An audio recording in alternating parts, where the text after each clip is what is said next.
नमस्कार, मी श्वेता अंकले. तरुण भारत न्यूज बुलेटिनमध्ये आपल्या सर्वांचे स्वागत. आता पाहूया ठळक घडामोडी.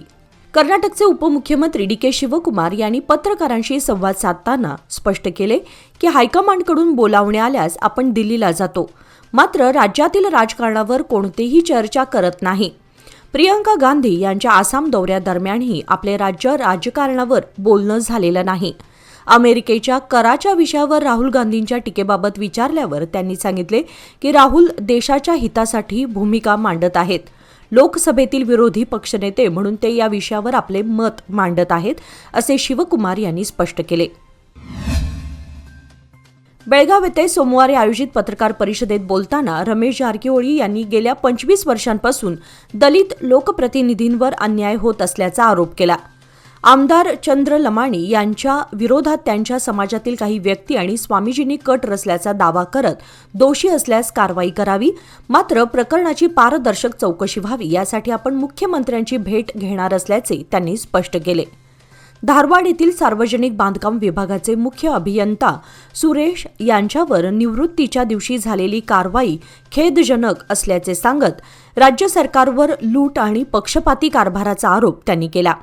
मुख्यमंत्री सिद्धरामय्या यांच्यावर टीका करताना ते पूर्वीसारखे सक्षम राहिले नसल्याचे जारकीहोळी म्हणाले.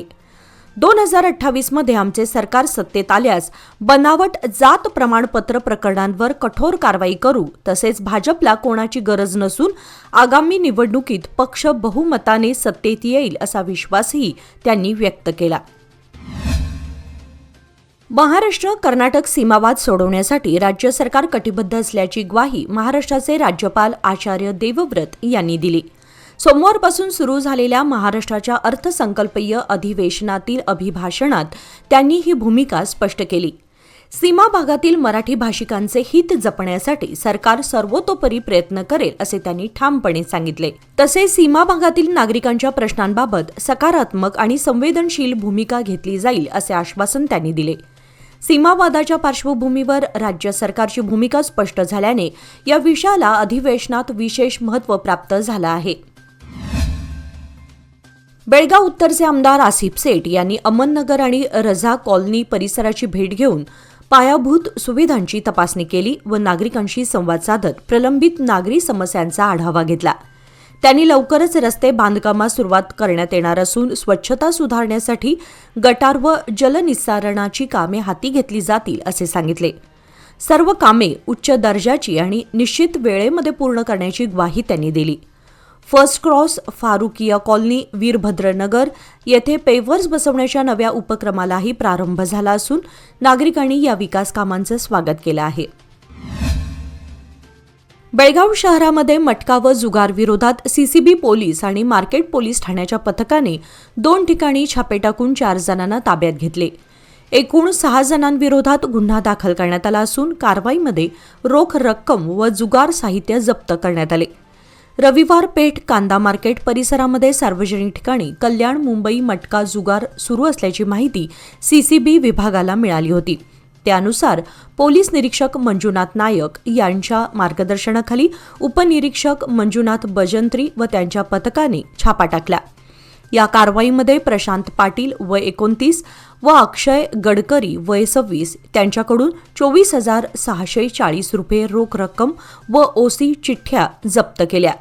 खंजार गल्ली परिसरातील मेन रतन मुंबई मटका जुगारावरही छापा टाकून हसन साब चिक्कोडी वय 32 व प्रकाश तुकाराम पाटील वय 32 तसेच त्यांच्याकडील रक्कम मोहम्मद शफी मोदीनसाब तहसीलदार यांच्याकडे जाणार असल्याचे तपासावेळी स्पष्ट झाले.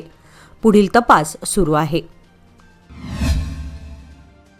सार्वजनिक श्री गणेश मूर्ती विसर्जन तलावाची खोली वाढवण्यात यावी असे पोलीस आयुक्त भूषण बोरसे यांनी महापालिका आयुक्तांना पत्र पाठवले आहे. तलावांचे विस्तारीकरण करण्याच्याही सूचना त्यांनी केल्या आहेत. सार्वजनिक गणेशोत्सव मंडळांची संख्या वर्षागणिक वाढत आहे.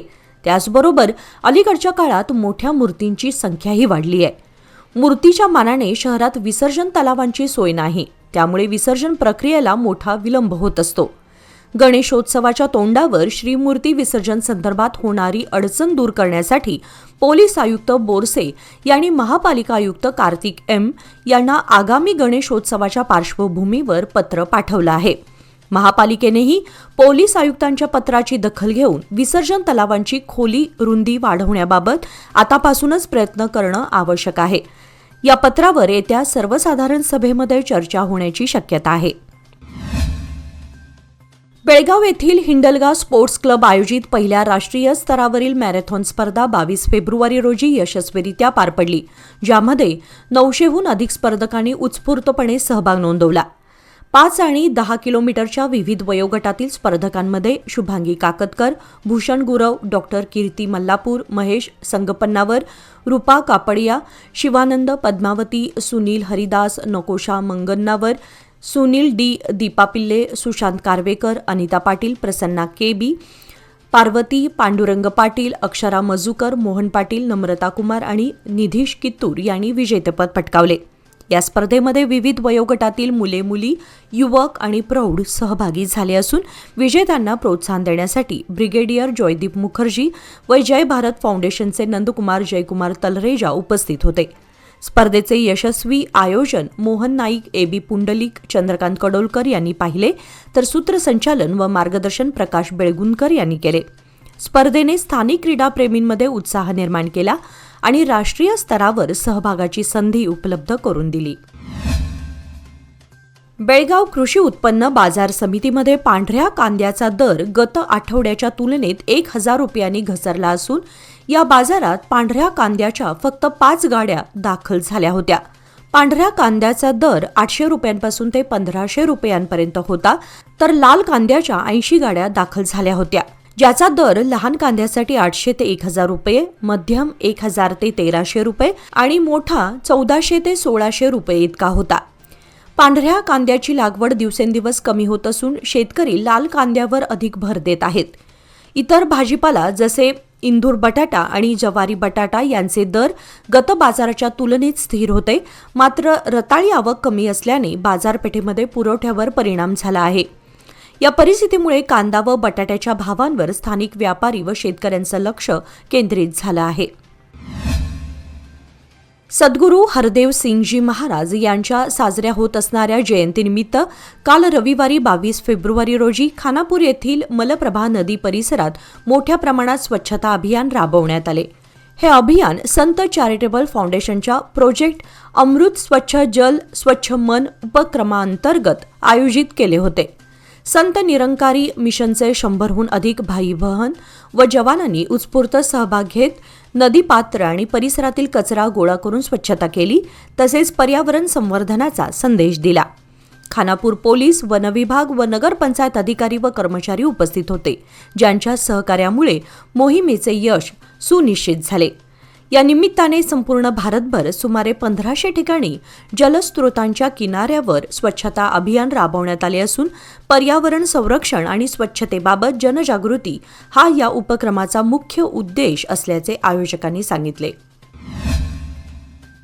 श्री महिला क्रेडिट सौहार्द सहकारी संघ नियमित बेळगाव तसेच लोककल्प फाउंडेशन यांच्या वतीने जांबोटी गावामध्ये हाय मास्ट दिव्यांची सोय केली आहे. हा उपक्रम गावातील सुरक्षितता, दृश्यमानता आणि एकूण पायाभूत सुविधा सुधारण्यासाठी राबवण्यात आला.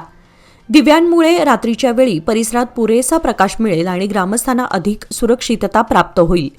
या यशस्वी उपक्रमाबद्दल ग्रामस्थांनी महिला क्रेडिट सौहार्द सोसायटीचे आभार मानले. चेअरपर्सन प्रतिभा दडकर, सीईओ तन्वी वेलंगी, लोककल्पचे संचालक किरण गावडे, संतोष कदम, अनिकेत पाटील आणि किशोर नाईक यांच्यासह ग्रामस्थ उपस्थित होते, ज्यातून संघाच्या सामाजिक बांधिलकीचे प्रयत्न स्तुत्य असल्याचे दिसून आले. इन्व्हेस्टमेंट अशीच करणार ज्याने माझी हार्टबीट खूप अशी नाही होणार, आणि म्हणून एक पार्ट FD मध्ये नक्की इन्व्हेस्ट करणार, कारण FD आहे तर स्टडी आहे. लोकमान्य FD सोबत मिळवा best interest rate. Lokmanya FD आहे तर स्टडी आहे. सुपा ग्रामदैवत आणि रामनगर येथील रामलिंगेश्वर मंदिराच्या जत्रोत्सवातील मुख्य रथोत्सव सोमवारी सायंकाळी 4 वाजता मोठ्या उत्साहात पार पडला. हर हर महादेव आणि जय श्रीरामच्या घोषणांनी परिसर दुमदुमून गेला असताना हजारो भाविकांच्या उपस्थितीत मुख्य रथाने मंदिराला प्रदक्षिणा घालत हनुमान मंदिरात जाऊन दर्शन घेत पुन्हा मंदिरात परतला. रथावर केळी, फुले आणि संत्र्यांचा वर्षाव करण्यात आला. तसेच रथ ओढण्यापूर्वी मानकरांच्या हस्ते मानाचा नारळ फोडण्याची परंपरा पार पाडण्यात आली. गाव व कुटुंबावरील संकटे दूर व्हावीत या श्रद्धेने भक्तांनी मनोभावे प्रार्थना केली. गोवा, महाराष्ट्र आणि कर्नाटकातून मोठ्या संख्येने भाविक उपस्थित राहिले असून पुढील 5 दिवस जत्रोत्सवात विविध व्यापारी मांडवांमुळे उत्साहाचे वातावरण राहणार आहे. हिरेबागेवाडी पोलीस स्थानकाच्या हद्दीमध्ये आज सोमवारी जुगार अड्ड्यावर छापा टाकून 5 जणांना अटक करण्यात आली. पीआय सुंदरेश होळेन्नवर यांच्या मार्गदर्शनाखाली झालेल्या या कारवाईमध्ये आरोपी नीलकंठ चंद्रप्पा पार्वती, राजेंद्र बाळापा उप्पार, राजू कलगौडा पाटील, सागर भोसले आणि महांतेश संगोळी यांना रंगेहात पकडले गेले. पोलिसांनी आरोपींकडून 20,300 रुपये रोख रक्कम आणि इस्पितळाच्या पानांचे बॉक्स जप्त केले. आरोपींविरुद्ध हिरेबागेवाडी पोलीस स्टेशन येथे गुन्हा नोंदवला गेला असून तपास सुरू आहे. छापे टाकणाऱ्या पीआय, पीएसआय आणि कर्मचाऱ्यांच्या कार्याची बेळगाव शहराचे आयुक्त भूषण बोरसे आणि डीसीपी बर्मणी यांनी प्रशंसा केली आहे. निपाणी शहरातील अशोकनगर परिसरात भर दिवसात दुचाकीच्या डिक्कीतून 20,000 रुपयांची रोकड चोरी झाल्याची घटना घडली आहे. अभिनंदन मुदकुडे हे बँक व्यवहारासाठी बँक ऑफ बरोडाच्या शाखेत गेले असताना त्यांनी दुचाकी झाडाखाली पार्क केली होती. ते बँकेतून परत येईपर्यंत अज्ञात चोरट्यांनी डिक्कीत ठेवलेली रोकड लंपास केली. घटनेची माहिती मिळताच बसवेश्वर चौक पोलिसांनी घटनास्थळी धाव घेऊन परिसरातील सीसीटीव्ही फुटेजची तपासणी केली. मात्र चोरट्याचा माग काढण्यात यश आलं नाही. मध्यवर्ती आणि बँकांची संख्या अधिक असल्यानं या परिसरात वारंवार चोरीच्या घटना घडत असल्यानं नागरिकांनी पोलिसांनी गस्त वाढवून आरोपींना तातडीने अटक करावी अशी मागणी केली आहे. बेळगावच्या वॉर्ड क्रमांक 27 मध्ये सुरू असलेल्या 4 भंगार यार्डांमुळे नागरिकांना मोठ्या प्रमाणात गैरसोय होत असल्याची तक्रार पुढे आली आहे. भंगार साहित्य रस्त्यावर आणि पदपथावर टाकण्यात येत असल्यानं वाहतुकीस अडथळा निर्माण होऊन अपघाताचा धोका वाढत असल्याचं नागरिकांचं म्हणणं आहे. या पार्श्वभूमीवर नगरसेवक रवी साळुंखे यांनी सोमवारी महानगरपालिका आयुक्तांकडे लेखी निवेदन देत तात्काळ कारवाईची मागणी केली. यापूर्वी 12 नोव्हेंबर 2024 रोजी ही तक्रार करण्यात आली होती.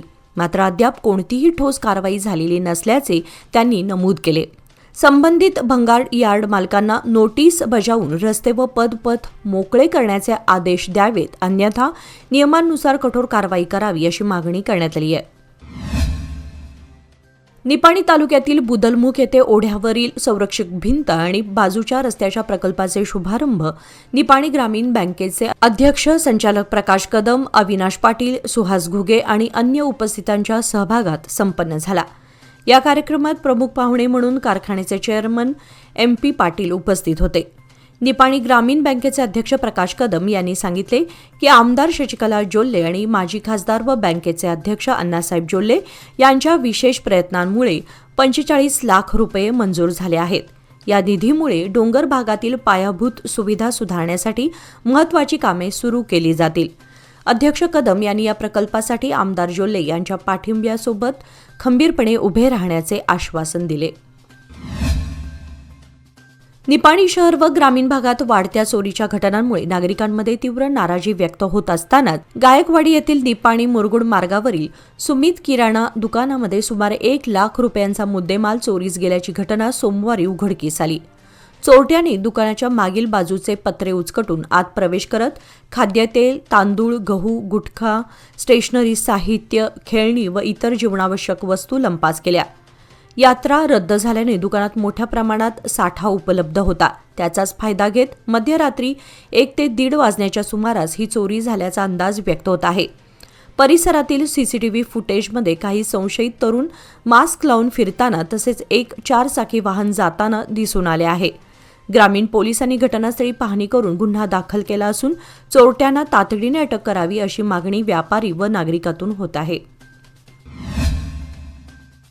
इलाइट म्युझिकल ग्रुप आयोजित कराओके गायन 2026 हा कार्यक्रम उत्साहपूर्ण वातावरणात पार पडला असून क्वेस्ट टूरचे प्रायोजकत्व लाभले होते.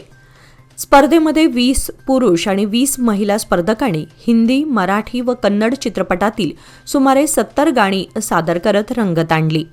पुरुष गटामध्ये निलेश वालावलकर आणि महिला गटामध्ये प्रियंका सिद्धापूर यांनी विजेतेपद पटकावले, तर लकी ड्रॉमध्ये हेमा पत्तार यांना पारितोषिक देण्यात आले.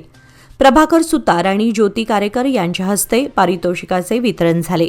तसेच आरती सुभेदार व शांती वास यांच्या सूत्रसंचालनाखाली मंजुषा कुलकर्णी, पल्लवी हुद्दार, प्रसन्न हुद्दार, मंजुनाथ हिरेमठ, शांतेश संगूरमठ आणि प्रसाद तेंडुलकर यांनी आयोजनामध्ये मोलाची भूमिका बजावली.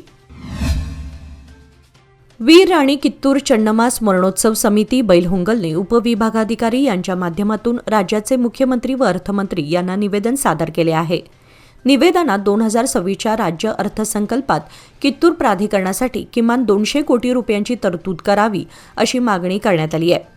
समितीने नमूद केले आहे की स्वातंत्र्य लढ्यामध्ये इंग्रजांविरुद्ध शौर्याने संघर्ष करणाऱ्या राणी चन्नम्मा यांच्या ऐतिहासिक स्थळांचा विकास राज्य सरकारकडून अपेक्षित गांभीर्याने होत नाही आणि मागील 18 वर्षात प्राधिकरणाला फक्त 43 कोटी 75 लाख रुपयेच मिळाले आहेत. निवेदनात बैलहोंगल येथे राणी चन्नम्मा यांच्या नावाने आंतरराष्ट्रीय दर्जाची बालिकांसाठी सैनिक शाळा, कित्तूर व बैलहोंगल येथे भव्य रॉक गार्डन तसेच कित्तूर किल्ला व सुमारे 30 ऐतिहासिक स्थळांचा तातडीने विकास करण्याची मागणी केली आहे. समितीने इशारा दिलाय की मागण्यांकडे दुर्लक्ष झाल्यास 18 मार्चला पुन्हा बैलहोंगल शहर बंद ठेवून तीव्र आंदोलन छेडले जाईल. त्यामुळे यंदाच्या अर्थसंकल्पावर संपूर्ण जिल्ह्याचं लक्ष लागलं आहे. भारत सरकारकडून भौगोलिक मानांकन म्हणजेच GI टॅग मिळाल्यानंतर जिल्ह्यातील प्रसिद्ध इंडी कागली लिंबूची परदेशात निर्यात सुरू झाली असून पंतप्रधान नरेंद्र मोदी यांनी रविवारी मन की बात कार्यक्रमामध्ये त्याची प्रशंसा केली. राज्यातून Bangladesh, Nepal, Dubai, Abu Dhabi, Kuwait, Sri Lanka, पाकिस्तानसह सुमारे 25 देशांमध्ये या उत्कृष्ट दर्जाच्या लिंबूची निर्यात होत आहे. इंडी तालुक्यातील कोळुर्गी येथील तरुण शेतकरी चंद्रकांत मेडेदार यांनी एपिडा संस्थेच्या मार्गदर्शनाखाली UAE आणि काही युरोपीय देशांमध्ये निर्यात करून नवा आदर्श निर्माण केला. पूर्वी देशातील प्रमुख शहरांपुरती मर्यादित असलेली बाजारपेठ आता युरोपपर्यंत विस्तारली असून शेतकऱ्यांना चांगला दर मिळत आहे. दरवर्षी 350 ते 500 कोटी रुपयांची उलाढाल असलेला हा व्यवसाय आता 600 ते 800 कोटी रुपयांपर्यंत पोहोचल्याची माहिती लिंबू विकास मंडळाने दिली आहे. निपाणी शहरात स्वच्छता, रस्ते, पाणीपुरवठा आणि पथदीप यासारख्या मूलभूत सुविधा कर भरूनही समाधानकारक मिळत नसल्याने नागरिकांनी पालिका आयुक्तांकडे निवेदन देत तीव्र नाराजी व्यक्त केली. म्युनिसिपल हायस्कूलमधील 30 वर्षे जुनी पाण्याची टाकी अस्वच्छ असून विद्यार्थ्यांच्या आरोग्यास धोका निर्माण होत असल्याने ती पाडून नवीन टाकी उभारण्याची मागणी करण्यात आली आहे. शहरातील वाढत्या वाहतूक कोंडीस कारणीभूत ठरणाऱ्यांवर दंडात्मक कारवाई करावी तसेच परवानगीशिवाय उभारण्यात आलेल्या डिजिटल फलकांवर नियंत्रण ठेवून महसूल वाढवावा अशी मागणीही करण्यात आली. विविध ठिकाणी उभारलेले अशास्त्रीय गतिरोधक अपघातास कारणीभूत ठरत असल्याने ते हटवावेत किंवा स्पष्ट चिन्हांकन करावं अशी सूचना निवेदनात नमूद आहे. तसेच शहरातील सर्व सरकारी व खासगी शाळांचे दर 3 महिन्यांनी सुरक्षा लेखापरीक्षण करावे अशी मागणी नवनाथ चव्हाण, फारुख पटेल, अशोक लाखे, उत्तम कामते आदींच्या उपस्थितीत करण्यात आली. याचबरोबर आजचे बातमीपत्र इथेच संपले. अधिक माहिती आणि ताज्या घडामोडींसाठी पाहत रहा तरुण भारत न्यूज चॅनल. तसेच आमच्या चॅनलला लाईक, शेअर आणि सबस्क्राईब करायला विसरू नका. आणि विश्वासार्ह बातम्यांसाठी दररोज वाचा दैनिक तरुण भारत. धन्यवाद.